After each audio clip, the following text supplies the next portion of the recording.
Hey everyone, welcome back to the Art Journal channel. If you've never seen me before, my name is Gracie and I'm from the Art Journal Ambassadors team. So today's video is going to be giving you 10 spread ideas for your junk journal. As you guys know by now, if you've seen my videos on the A&O channel before, you know that I'm an avid junk journaler and I'm always coming up with new spread ideas. So I'm going to be showing spreads from both of these junk journals. These are both from Art Journal. This one is a traveler's notebook size and this one is an 8x8 square. So you can check those out on the Art Journal website if you're interested. We're about to jump right into showing all of the spread ideas, but before we get started, make sure you subscribe to the Art Journal channel for more tutorials and inspiration. And I want to do a little disclaimer before we start by saying that if you are into junk journaling, you can do it lots of different ways, and all the different ways of junk journaling are completely valid because it's meant to just be a creative outlet for you and whatever works for you. Something I always like to say to friends who are starting to junk journal is that you don't have to buy anything other than a notebook. All you really need is your notebook, glue, and scissors, and then any junk that you have from your daily life. Plenty of people junk journal with just that, and you don't have to buy any fancy craft supplies on top of that to decorate your pages. But if you're like me and you're a stationery addict and you love to decorate your pages with lots of store-bought stuff in addition to your junk, you're totally okay to do that too. And with that, let's get started by showing you all 10 of my junk journal spread ideas. My first spread idea is to do a welcome to my journal page. I know that starting a new notebook, especially if you're new to junk journaling, it's a new hobby for you, the first page is always the hardest one to do because especially if you have a really beautiful notebook like the ones they have at Art Journal, you might be scared that you're gonna mess up the notebook if you don't like the first page. And I totally get that. I'm like that too. Starting a new journal is always very stressful to me. So I always like to have a designated first page that I always do, which is a welcome to my journal page. On there, I just write welcome to my journal. Sometimes I'll put a picture of myself, write the dates during which I used the journal, how old I am when I'm starting the journal. And I honestly think that this page is really helpful because if you go back and look at your previous journals once you've moved on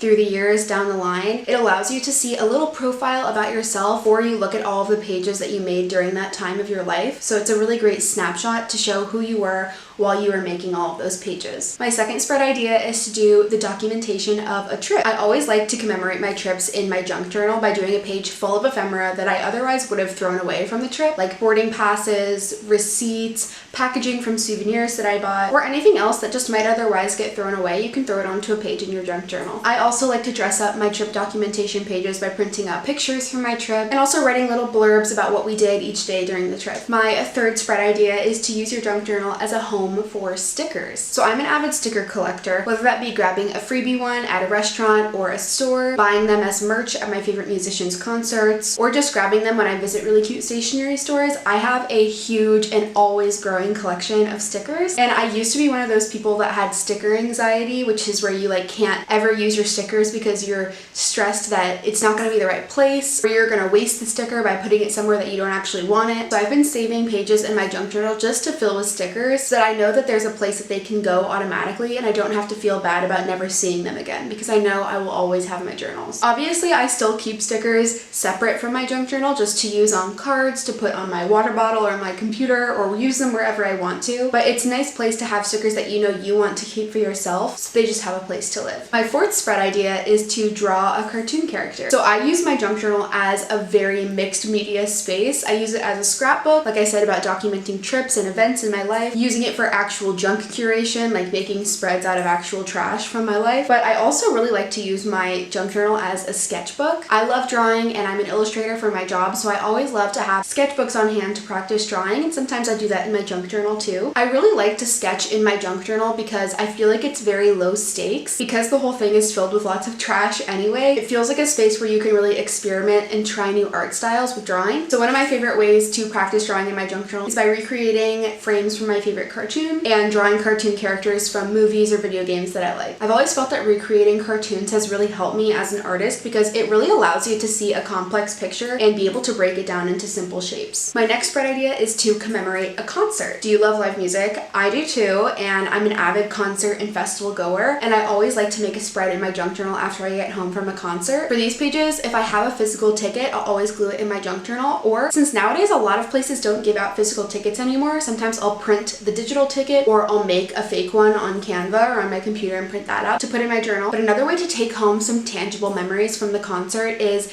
if the concert has a confetti drop, which I feel like lots of concerts nowadays do have a big confetti drop at the end of the show. You can pick up confetti off of the ground and collage it onto the page. I've done this a couple of times and it's always really cute. My 6th spread idea is to do a takeout menu collage. So one of the reasons why I wanted to get into junk journaling in the first place is because I wanted to get better at collage. It's an art form that I always wanted to try, but I feel like I knew I needed to have a dedicated space to practice it to actually get better and do it on a really consistent basis. And I feel like the hardest thing about collaging is just having stuff to collage with all the time. So I've combated this over the years by grabbing the most random things to cut up to practice collaging with. And one of my favorite things to use is actually takeout menus from restaurants. Lots of restaurants have really cute, vibrant, and free takeout menus that you can just grab off the counter and bring home. So what I do is when I get home, I usually will cut out the pictures of the food, and if it's a restaurant that I go to a lot and I have favorites from the menu, I always like cut out the listing of those foods and I'll glue those into my junk journal to remember what my favorite foods are there. I always love to practice collaging with free stuff. This is a really great tip. Just grab a takeout menu from a restaurant. My 7th spread idea is similar to the last one, and it's to do a product packaging collage. So like I said before, I love to practice collaging with free ephemera. So in addition to takeout menus, I've started grabbing packaging from things that I buy at stores or things that are shipped to me and collaging with those. For example, Archer and Olive has really great packaging, like these slips that their stickers come in. Like that beautiful gold leaf shouldn't go to waste, so I always grab stuff like this and collage it into my journal. My 8th spread idea is to do a page of your recent purchases. So I feel like whether you're a shopaholic or not, everyone always ends up with a bunch of trash from shopping, whether that be receipts,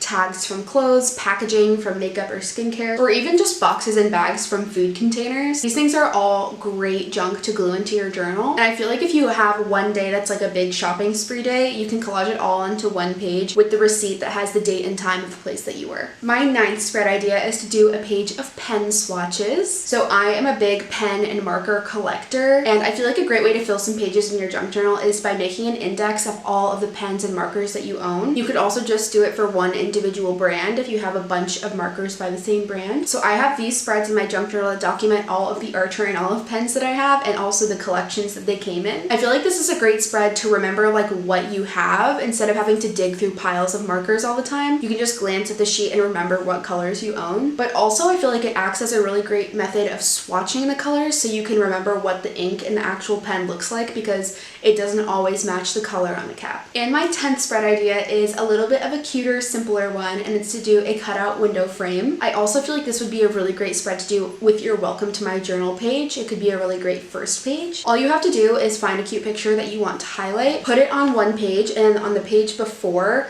cut out a shape so that it frames the photo on the next page. So you can actually decorate both pages, the page with the frame and the page underneath the frame, to highlight the photo in 2 different ways. So I hope that you got some inspiration from all of these junk journal spread ideas. If you do any of these, I would love to see them, so you should totally tag me and Archer and Olive on Instagram if you post any pictures. If you want to see some more from me on my creative journey and also see some pictures of my own personal junk journal, you can follow me over on my little corner of the internet, which is at Gracie Creates on YouTube and on Instagram, and at Groovy Gracie Creates on TikTok. And I will see you guys next time.